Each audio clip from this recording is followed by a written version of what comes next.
الحمد للہ رب العالمین والصلاة والسلام علی رسولہ الامین وعلی آلہ وصحبہ اجمعین ومن تبعہم بإحسان الی یوم الدین اما بعد۔ نبی کریم صلی اللہ علیہ وسلم کی سیرت میں آج کے درس کا عنوان ہوگا آپ صلی اللہ علیہ وسلم کی بیٹی زینب رضی اللہ تعالی عنہا کی حیات طیبہ۔ اللہ تبارک و تعالی نے نبی کریم صلی اللہ علیہ وسلم کو 4 بیٹیاں عطا فرمائی تھی۔ بیٹیوں کی زندگی کو بڑے غور سے سننے کی ضرورت ہے، خاص طور پر وہ افراد جن کے گھروں میں بیٹیاں ہیں اور بیٹیوں کے مسائل سے وہ پریشان رہتے ہیں۔ آخر نبی کریم صلی اللہ علیہ وسلم کی بھی بیٹیاں تھیں۔ آپ صلی اللہ علیہ وسلم کی بیٹیوں کا کیا حال رہا، کیسے ان کی زندگی گزری ہے، اور ان کے باپ نبی کریم صلی اللہ علیہ وسلم نے کس طرح سے بیٹیوں کے مسائل پر صبر کیا ہے۔ اللہ تبارک و تعالی نے آپ صلی اللہ علیہ وسلم کی پہلی بیوی خدیجہ بنت خویلد رضی اللہ تعالی عنہ سے 2 بیٹے اور 4 بیٹیاں عطا فرمائی تھی۔ سب سے پہلی بیٹی زینب رضی اللہ تعالی عنہ یہ اس وقت پیدا ہوتی ہیں جب آپ صلی اللہ علیہ وسلم کی عمر 30 سال تھی، آپ کے نبی بنائے جانے سے 10 سال پہلے، اور اس طرح سے زینب رضی اللہ تعالی عنہا نبی کریم صلی اللہ علیہ وسلم کے گھر میں نبوت سے پہلے اور نبوت کے بعد بھی اپنی بہنوں کے ساتھ ایک اچھی زندگی گزار رہی تھی، یہاں تک کہ جب وہ نکاح کی عمر کو پہنچ گئی تو آپ صلی اللہ علیہ وسلم نے ان کا نکاح کر دیا۔ تو زینب رضی اللہ تعالی عنہا یہ بڑی بیٹی تھی اور ان کا نکاح بھی تمام بیٹیوں میں سب سے پہلے ہوا۔ جب آپ صلی اللہ علیہ وسلم نے غار حرا سے آنے کے بعد اپنے گھر میں اسلام کی دعوت دی تو ہم نے تو یہ سنا ہے، یہ پڑھا ہے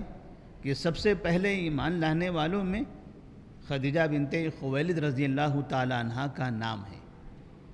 جو آپ صلی اللہ علیہ وسلم کی بیوی ہیں۔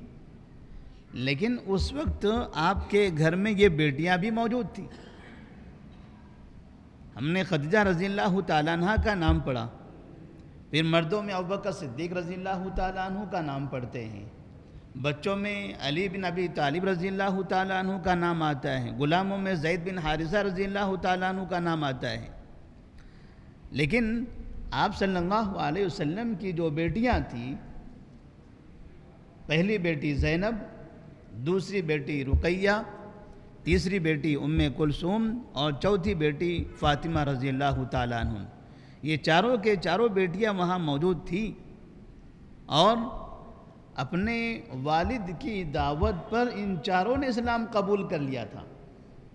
جیسے ان کی والدہ نے اسلام قبول کیا خدیجہ بنت خویلد رضی اللہ تعالیٰ عنہ نے،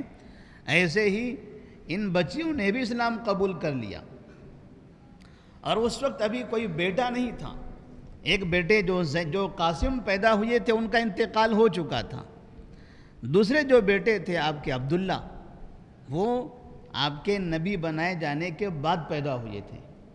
اس وقت آپ کے پاس 4 بیٹیاں تھیں اور چاروں نے اسلام قبول کر لیا۔ اور ہم نے فاطمہ رضی اللہ تعالیٰ عنہ کا واقعہ بھی سنا ہے کہ جب نبی کریم صلی اللہ علیہ وسلم کے اوپر اونٹ کی اوجڑی ڈالی گئی تھی تو آپ کے گھر والوں کو اطلاع دی گئی تو فاطمہ رضی اللہ تعالیٰ عنہ آئی تھی اونٹ کی اوجڑی گھسیٹنے کے لیے،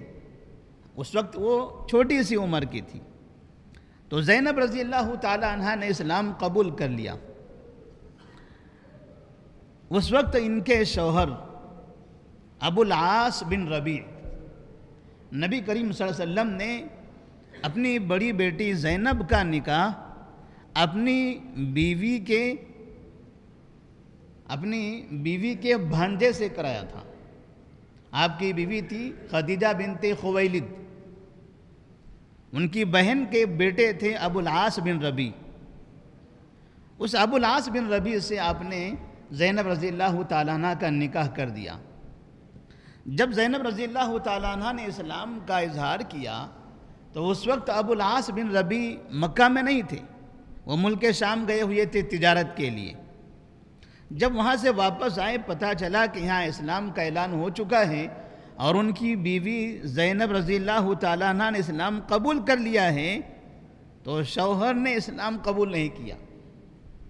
یعنی نبی کے داماد نے،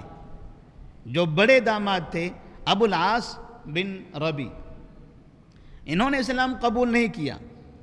یہاں تک کہ یہ مرحلہ چلتا رہا مکمل 13 سال تک، مکہ کے 13 سال ایسے ہی گزرے ہیں۔ ابو العاص بن ربیع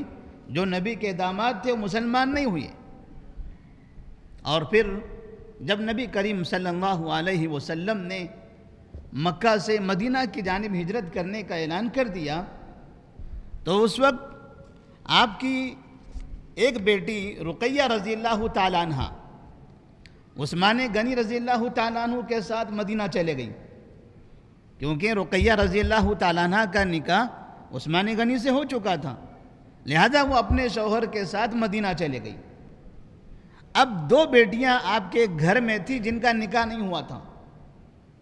ایک تھے ام کلثوم اور دوسرے تھے فاطمہ رضی اللہ تعالیٰ عنہما، اور یہ ایک بیٹی زینب تھی جن کے شوہر مسلمان نہیں ہوئے تھے۔ نبی کریم صلی اللہ علیہ وسلم جب ہجرت کر کے مدینہ چلے گئے تو وہاں جانے کے بعد آپ نے زید بن حارثہ رضی اللہ تعالیٰ عنہ اور ایک صحابی کو چند پیسے اور 2 اونٹنیاں دے کر مکہ بھیجا کہ وہاں جائیں اور جا کے گھر کے افراد کو لے کر آئیں۔ نبی کے گھرانے کے لوگ ابھی مکہ میں تھے، ایک بیوی تھی سودا بنت زمعہ رضی اللہ تعالیٰ عنہ، اور گھر میں 2 بیٹیاں تھیں ام کلثوم اور فاطمہ رضی اللہ تعالیٰ عنہ، اور ایک بیٹی تھی زینب جو ابو العاص بن ربیع کے گھر میں تھی۔ یہ لوگ آئے، سودا بنت زمعہ رضی اللہ تعالیٰ عنہ، ام کلثوم رضی اللہ تعالیٰ عنہ، فاطمہ رضی اللہ تعالیٰ عنہ، نبی کی بیوی اور 2 بیٹیاں۔ اس وقت نبی کے پاس ایک ہی بیوی تھی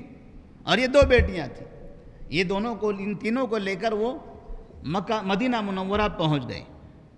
زینب رضی اللہ تعالیٰ عنہ کو جانے کی اجازت نہیں ملی کیونکہ ان کے شوہر مسلمان نہیں ہوئے تھے، انہوں نے روک کے رکھا،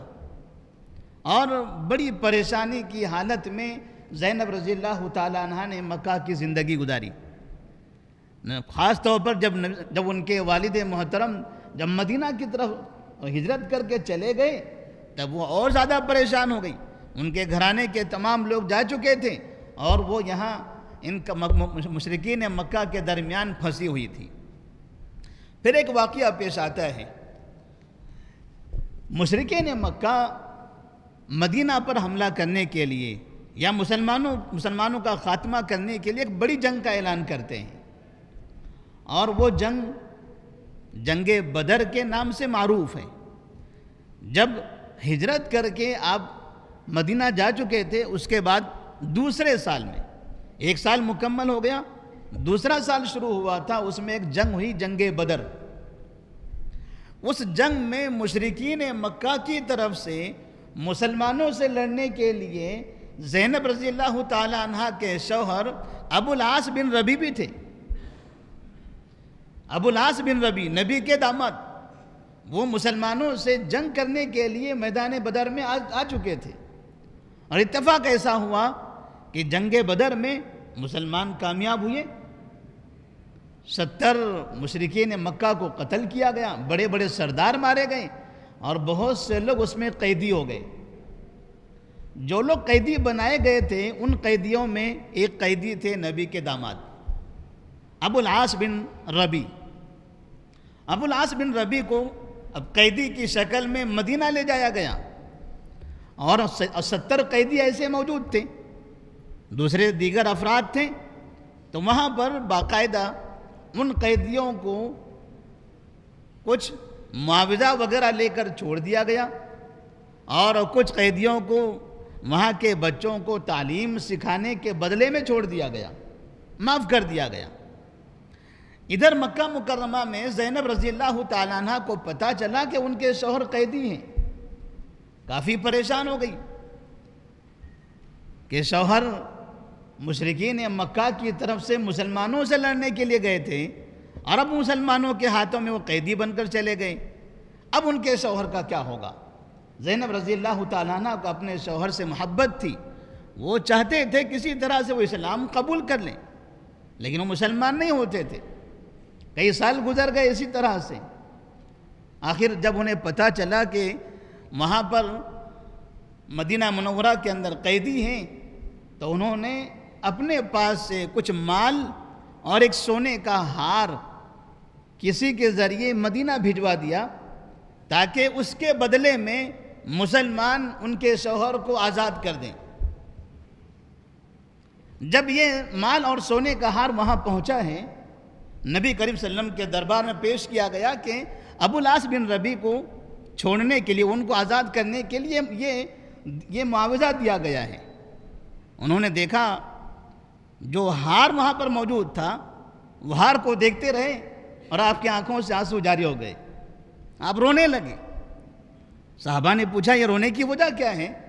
تو کہا یہ وہ ہار ہے جو میری بیوی خدیجہ بنت خویلد رضی اللہ تعالیٰ عنہ نے زینب کے نکاح کے وقت میں ان کو پہنایا تھا، آج مجھے خدیجہ کی یاد آ رہی ہے۔ نبی صلی اللہ علیہ وسلم نے روتے ہوئے صحابہ سے پوچھا اگر تم چاہو تو یہ ہار بھی واپس کر دو اور زینب کے شوہر کو بھی آزاد کر دو۔ اگر تم چاہو تو یہ ہار بھی واپس کر دو، یہ میری بیوی کا ہار ہے جو اس نے نکاح کے وقت میں اپنی بیٹی زینب کو پہنایا تھا، لہذا اگر تم چاہو تو یہ ہار بھی واپس کر دو اور اس کے شوہر ابو العاص بن ربیع کو بھی واپس کر دو۔ صحابہ رضی اللہ تعالیٰ عنہم بھلا نبی کے ایسے جملے پر کیسے خاموش رہ سکتے تھے؟ انہوں نے فوراً کہا یا رسول اللہ صلی اللہ علیہ وسلم آپ جو کہیں ہم تیار ہیں۔ انہوں نے اسی وقت وہ ہار اور ابو العاص بن ربیع کو مدینہ منورہ سے مکہ کی طرف روانہ کر دیا، انتہائی عزت کے ساتھ، احترام کے ساتھ۔ نبی کے داماد بھی تھے، زینب رضی اللہ تعالیٰ عنہ وہ مسلمان تھی، انہوں نے اسلام قبول کر لیا تھا، وہ نبی کی بیٹی تھی، تو اس طرح سے احترام اور عزت کے ساتھ ان کو واپس کر دیا گیا۔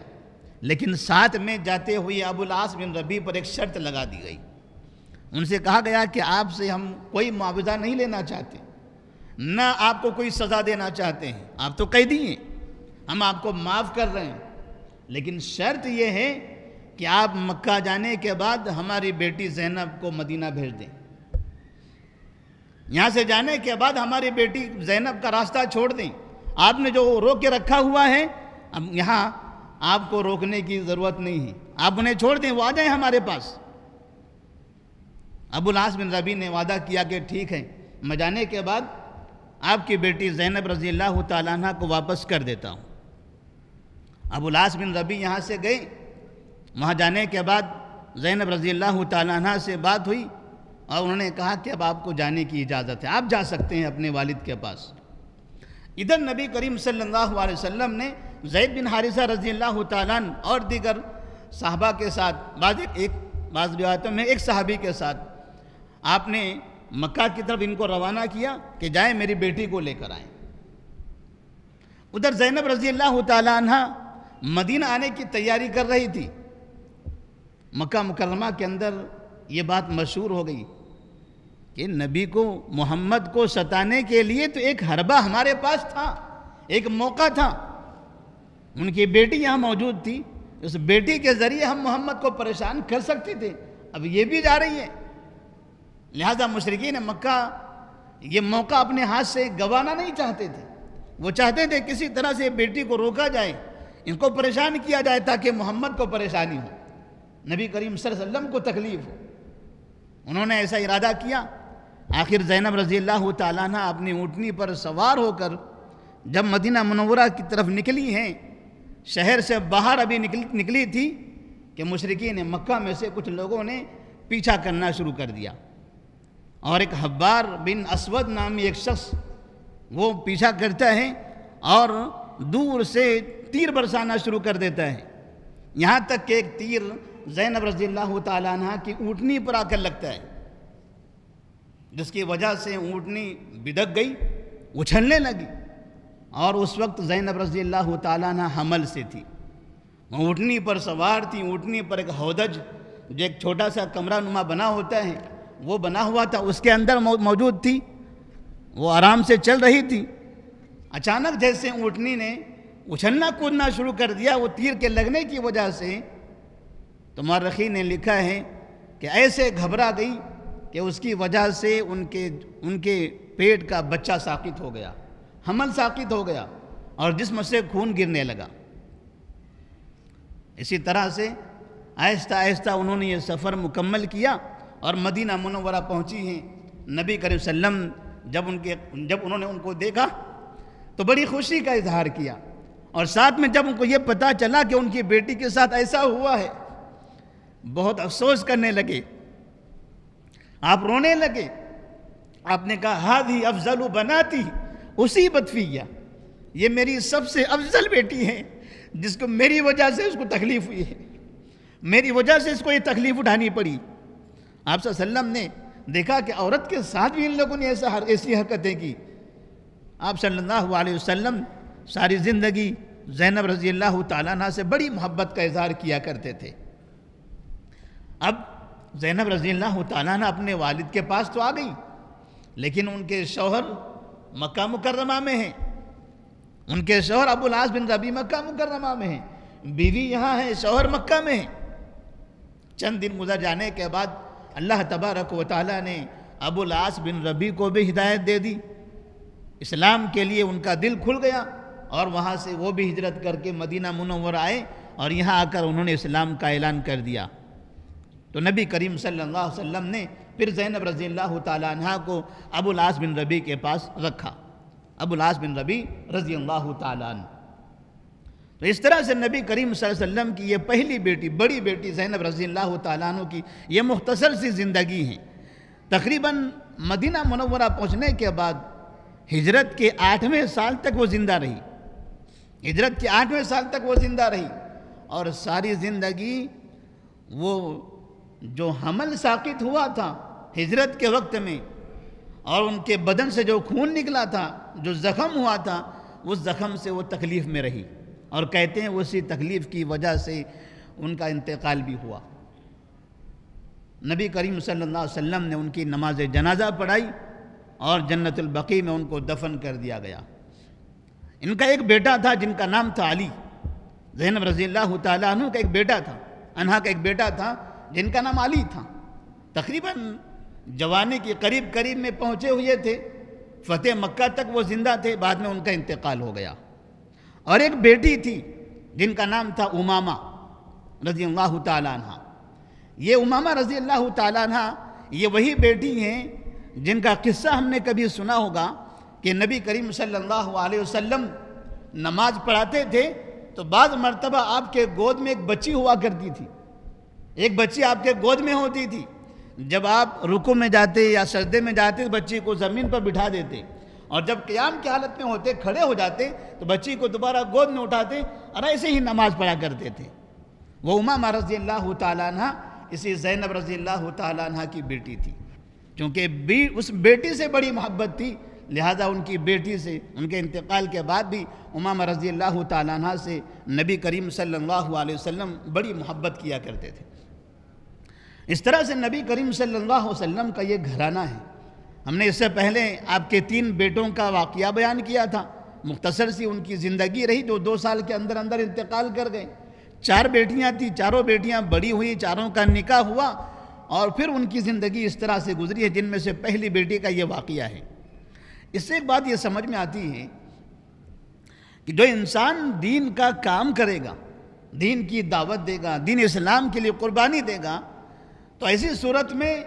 اس کے جو گھر کے افراد ہوتے ہیں، ان گھر کے افراد کو بھی دین کی دعوت کے لیے، اس کی قربانی کے لیے اور اس راستے پر آنے والی مصیبتوں کے لیے تیار رہنا پڑے گا، اس کے لیے تیار رہنا پڑے گا۔ مرد ہو یا چاہے عورت ہو، مردوں پر بھی مصیبت آ سکتی ہے، عورتوں پر بھی مصیبت آ سکتی ہے، جیسے زینب رضی اللہ تعالیٰ عنہ پر آئی۔ اسی طرح زینب رضی اللہ تعالیٰ عنہ اسلام قبول کر چکی تھی، لیکن ہمیشہ وہ اپنے شوہر کے لیے فکر کیا کرتی تھی، ان کے لیے دعائیں کرتی تھی کہ اللہ تعالیٰ انہیں بھی ہدایت دے دے۔